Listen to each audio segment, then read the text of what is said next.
সকালবেলায় ঘুম থেকে উঠে একটু ফ্রেশ হয়ে রান্নাঘরে গিয়ে দাঁড়ালাম। এত সকালে উঠতে পেরেছি এটাই অনেক। লজ্জা পেয়ে শুধু মৃদু মৃদু হাসলাম। দেখি কিছু সহ্য করতে পারি না, এতটাই গরম পড়েছে। প্রথম দিন চা বানাতে গিয়ে চিনি একটু বেশি দিয়েছিলাম। ডাল বসিয়ে লবণ দিতে ভুলে গেলাম। আবার বাসন মাজতে গিয়ে হাত কেটে গেল। সব কিছু ভুল হচ্ছিল। তবুও কেউ কিছু বলল না, বরং ধীরে ধীরে সব শিখে নিলাম। দিন কেটে যেতে লাগলো। সকালে ঘর গোছানো, রান্না করা, সবার খোঁজ খবর, এইসব কাজগুলো প্রথমে দায়িত্ব মনে হলেও কখন সে অভ্যাস হয়ে গেল বুঝতেই পারলাম না।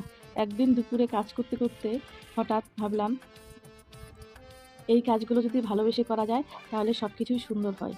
সেই মুহূর্তেই মনে হলো এই কাজগুলো শুধু দায়িত্ব নয়, এই কাজগুলোর মধ্যে যেন অদৃশ্য একটা ভালোবাসা তৈরি হয়ে গেল।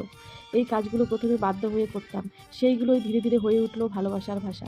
চা বানিয়ে দেওয়া মানে শুধু চা নয়, ক্লান্ত মুখে একটু হাসি এনে দেওয়া। সংসার শুরু করতে এসে প্রথম দিন থেকেই না পারলেও কাজগুলো করতেই হয়েছিল। আর সেই কাজগুলোর মধ্যে অজান্তেই জন্ম নিয়েছিল নতুন সম্পর্ক, নতুন অনুভূতি। কখন যে দায়িত্ব থেকে ভালোবাসায় পরিণত হয়ে গেল সত্যিই বুঝতে পারলাম না। ছোট ছোট কথাগুলো ভীষণ মনে পড়ে। তারপর থেকে প্রতিদিন একটু করে করে শিখতে লাগলাম। সকালে ঘর ঝাঁটা দেওয়া, বাসন মাজা, কাপড় কাচা, সবই জেনে ধীরে ধীরে নিজের হয়ে উঠল। একদিন অনেক কাজের মধ্যে ক্লান্ত হয়ে একটু বসে পড়েছিলাম।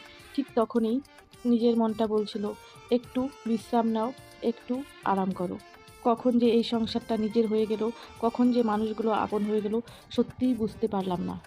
সংসার করতে এসে সব কিছুকেই যদি নিজের বা আমার মনে হয়, তাহলে দেখবে সব কিছুই সুন্দর আর সংসারটা অনেক সুন্দর করে গোছানো সম্ভব হয়। তো বন্ধুরা, গল্প করতে করতে আমি অনেক গল্পই তোমাদের সাথে করে ফেলি। তো সেটা ছিল আজকে সকালবেলা রুটি আর তরকারি করছিলাম, সেই করতে করতে তোমাদেরকে গল্প শোনালাম। তারপরে ভাবলাম স্নান টান করে পুজো দিয়ে দেখলাম রান্না করতে করতে অনেকগুলো বাসন হয়ে গিয়েছে। সকাল থেকে আজকে বাসন মাজা হয়নি, সেই জন্য সব বাসনগুলো এক এক করে মেজে সবগুলো ধুয়ে রেখে দিচ্ছি। জানো তো বন্ধুরা, এরকম অনেক অনেক গল্প করা এখনও বাকি আছে তোমাদের সাথে। তো তোমাদের যদি আমার এই গল্পগুলো ভালো লাগে, তো অবশ্যই তোমাদেরকে আমার পাশে ও সাথে থাকতে হবে। কখনো হয়তো আমারও ক্লান্তি লাগে, কখনো মন খারাপ লাগে, কিন্তু কখন যে আবার ভালোবেসে সেই কাজগুলো করে ফেলি আমি সত্যিই বুঝতে পারি না। সংসারে যদি ভালোবাসা থাকে আর নিজের করে মনে করা হয়, তাহলে সেই সংসারটা অনেক সুন্দর হয়। দেখো এক এক করে আমি সব বাসনগুলো মেজে ফেললাম। বাসন যখন মাজা হয়ে গেল, তখন ভাবলাম না, এই চারপাশটা একটু সামান্য করে মুছে সুন্দর পরিষ্কার করে রাখি। পরিষ্কার দেখলে সকলের মনটাই ভালো লাগে। সেই মতো করে আমিও সব সুন্দর করে পরিষ্কার করে নিচ্ছি। তখন দেখবে কাজের মধ্যেই অজান্তে তৈরি হয়ে যাবে ভালোবাসা। দায়িত্বের ভেতরে জন্ম নিবে মায়া। কখন যে এই সংসারটা নিজের হয়ে যাবে বুঝতেই পারবে না। তো সবশেষে সন্ধ্যের আগে আগে আমার মেয়েকে পড়তে নিয়ে যেতে হয়, সেখানে নিয়ে বেরিয়ে পড়েছি।